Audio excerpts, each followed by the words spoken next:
अस्सलाम वालेकुम, welcome back to my channel. So guys, आप कैसे हैं? शुएब चले गए हैं और नाश्ता वगैरह भी हमारा हो चुका है। घर का काम वाम ये दोनों कर रही हैं। गाइस देखे मम्मा को आज मम्मा का एक ट्यूशन था वो छूटा है और हमारा उसकी वजह से इतना नहीं, इस महीने में कितने ट्यूशन छूट गए हैं ना। कोई बात नहीं है, कोई बात नहीं है। मेरे तीन तीन एक तो खैर मैंने खुद ही छोड़ा है और एक का ये कि जिनसे उस दिन पैसे लेने गए थे वो थी, वो कह नहीं रही थी कि आपने वो भी मतलब खुद ही, मैं आपको बताऊं जो खुद छोड़ा है मैंने, मैं अब आपको यहाँ पर्सनली बता देती हूँ। बेशक शुएब जो है ये वीडियो देख ही नहीं, मैंने अपने हस्बैंड से छुपाई है। आपने वो टेबलें देखी है शायद जो ड्राइंग रूम में पड़ी, मतलब उसको रीजन मैं आप लोगों को, मैंने अपने बच्चों को भी नहीं बताई, मैं आपको बता रही हूँ। वो उम्रे से जाने से पहले जो है ना, उन्होंने मुझे कहा कि हमने ये टेबलेट सेल करनी है, क्योंकि मेरे काफी स्टूडेंट मेरी वीडियोस देखते हैं। अच्छा, मैंने अब अपने स्टेटस पर लगाया, एक दो लोगों ने देखा, एक स्टूडेंट ने डन कर लिया टेबल्स कि कार्यवाही हमने ये लेनी है, आप इनसे रेट बता दें। अब मैंने उनसे रेट पूछा तो वो सिस्टर मुझे कह रही है जिनकी वो टेबलें थी, उन्होंने कहा बाजी मैं 12,000 में दूंगी, मतलब 3-3 हज़ार में छोटी टेबल और एक बड़ी टेबल जो है ना वो मैं यहाँ पिक्स भी ऐड कर रही हूँ, आप देख लीजिएगा। ये टेबल थी। खैर मैंने वो वाइस जो है ना जिन्होंने लेनी थी उनको सेंड कर दी कि ये इस तरह टेबल है और ये इस तरह सेल होनी है। उन्होंने मुझे कहा ठीक है बाजी आप डन कर लें, हम आपको पैसे दे देंगे, टेबलें हमारी हो गई। मेरी देवरानी ने लेनी थी, मैंने उनको नहीं दी। अब मैंने उनको कॉल की जिन्होंने कहा था कि हमने लेनी है, मैंने कहा बाजी अपनी टेबलें उठवा ले और पैसे दे। आगे वो कह रही हैं कि कार्यवाजी हमने टेबलें नहीं ली। मैंने कहा अच्छा चले आप ऐसा करें, ये टेबल मुझे दे दें, लेकिन मैं 12,000 की नहीं लूंगी, मैं 10,000 की लूंगी। अच्छा पहले 10,000 की बात भी उन्होंने की ना, पर्स में 5,000 नगद था उस वक्त, और बाकी ये कि मैंने कभी भी खर्चे की परवाह नहीं की है कि मेरे पास आज पैसे हैं या मैं आज ये काम कर रही हूँ। मतलब मुझे अल्लाह की ज़ात पर इतना भरोसा होता है और मुझे अपनी कमाई पर भरोसा होता है कि मैं कमा रही हूँ, अल्लाह मुझे दे रहा है, हरकत में बरकत है, तो कोई मसला नहीं है। मैंने उनको कहा चलो ये टेबल्स मेरी हो गई, लेकिन 10,000 में। तो वो कहने लगी ठीक है। 28 तारीख थी, 2 दिन बाद ये कम थी। मैंने कहा और वो फीस जो है मुझे, जहाँ मेरी फीस 5,000 है फी ट्यूशन की, बच्चे की नहीं, फी ट्यूशन की, तो मुझे 3,000 देती थी। तो खैर मैंने वो टेबल्स उनसे 10 पर डन करके, अब आप ये देख लें कि 8,000 उनको हो गया, बाकी उनका रह गया 2,000। तो 2,000 जो है जैसे फीस आई पिछली, मतलब अब आज जैसे 12-13 हो गई है, उनको मैंने कहा भाई आप जो है ना अपने 2,000 ये काट लें, बाकी जो है ना आपका 1,000 बैठ जाएगा। उन्होंने मुझे कहा नहीं, टेबल्स तो मैंने 12,000 की देनी थी, तो मैंने आपको जो है ना 12 में, उन्होंने मुझे वो पुरानी वाइस सुनवाई जो वाइस मैं किसी और स्टूडेंट ने लेनी थी और उन्होंने भी कहा था हमने नहीं लेनी है, वो वाइस उन्होंने सुनवा दी। इन करे मुझे इतना दुख हुआ। मैंने उनको कहा कि चले 13,000 3,000 ना, आप कह रही है 12, मैं आपको 13 कर रही हूँ, मतलब मेरी जो आप 3,000 फीस देती हैं आप वो रखें, लेकिन अब मैं आपके घर पढ़ाने नहीं आऊंगी क्योंकि मुझे जहनी परेशानी हो जाती थी। खैर मैंने उनका ट्यूशन छोड़ दिया। दूसरा ट्यूशन ये था कि उन्होंने कहा कि हमने 1 महीना स्किप करना है, बच्चों के पेपर्स हैं, तो मैंने उनको कहा कि बच्चे आपने स्किप करना है, लेकिन मैं फीस की कटौती नहीं करती, मेरी रेगुलरिटी होती है। तो वहां भी थोड़ी सी बहस हुई, लेकिन उन्होंने उस दिन कहा, उन्होंने फीस भी दी, माजरत भी की, तो बस साथ गई थी और वापस वो किया। जब क्या आज सुबह से मतलब जो मैं सैड हूँ और मैं रो रही हूँ और अभी भी मुझे पता नहीं क्यों मेरा आंसू नहीं रुक रहे। मेरे पास जर्मनी से मतलब स्टूडेंट एक पढ़ती थी, 3.5 साल उनकी एज थी जब उन्होंने पढ़ना स्टार्ट किया था। मेरा फर्स्ट एक्सपीरियंस था, मेरे चैनल बनाने से भी पहले मैंने उस बच्ची को लिया, मतलब मेरे पास सबसे पहला मेरा स्टूडेंट वो था। मैंने उस बच्ची के साथ बहुत मेहनत करवाई, छोटी सी उम्र में ही उसको मैंने आज से 2 साल पहले कुरान पाक खत्म करवाया। इस टाइम उसकी एज सिर्फ 7 साल है, जब उसने खत्म किया 5.5 साल थी उसकी एज, मतलब 6 भी पूरी नहीं हुई थी।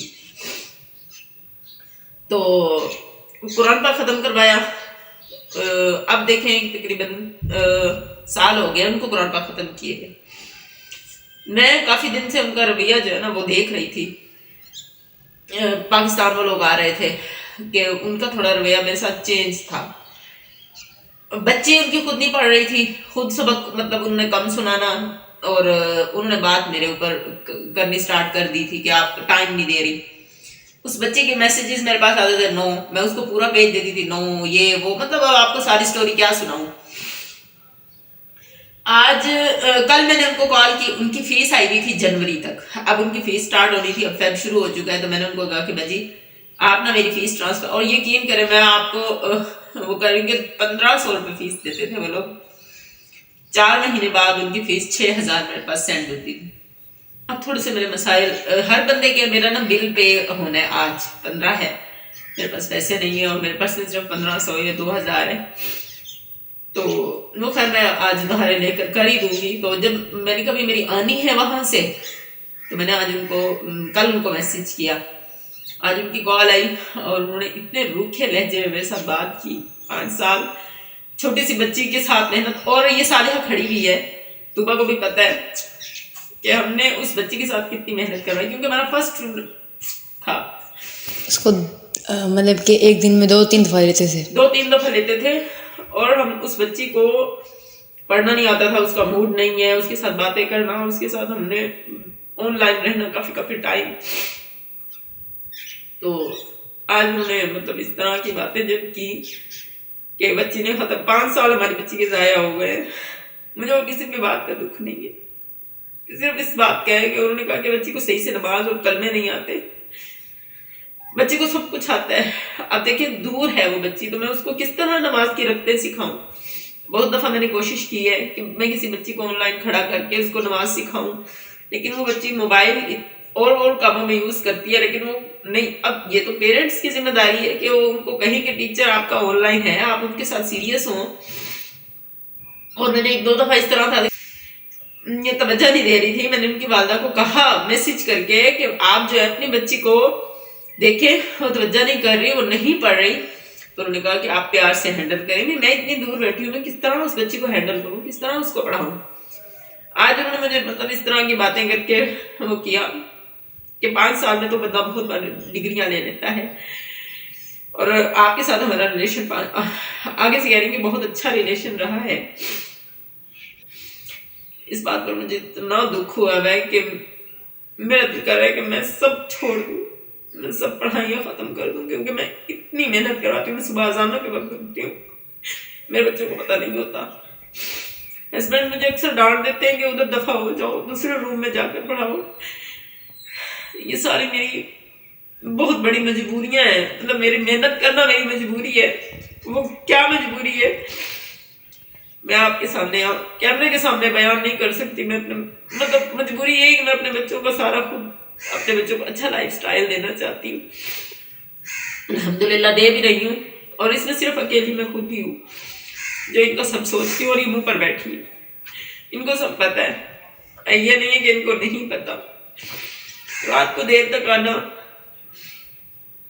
सुबह बहुत जल्दी उठ जाना, और लोगों के इस तरह के जब रवैये होते हैं तो मुझे बहुत दुख होता है कि मैं सच्चे दिल के साथ मुखलिस होकर एक घर में पढ़ाती हूँ। और सबसे बड़ी बात, मेरा एक हिस्सा पोलियो का शिकार है।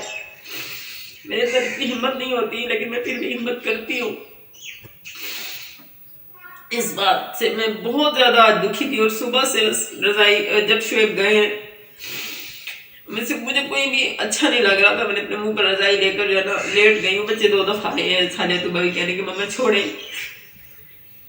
लेकिन अब मैं बहुत सेंसिटिव हो चुकी हूँ। मैं किसी की बात थोड़ी सी भी हो ना तो मेरा दिल फट जाता है गम से। मैं किसी के साथ बुरी नहीं हूँ, मैं किसी का बुरा नहीं सोचती, लेकिन क्यों इस तरह लोग कर जाते हैं, क्यों इस तरह दिल दुखा जाते हैं।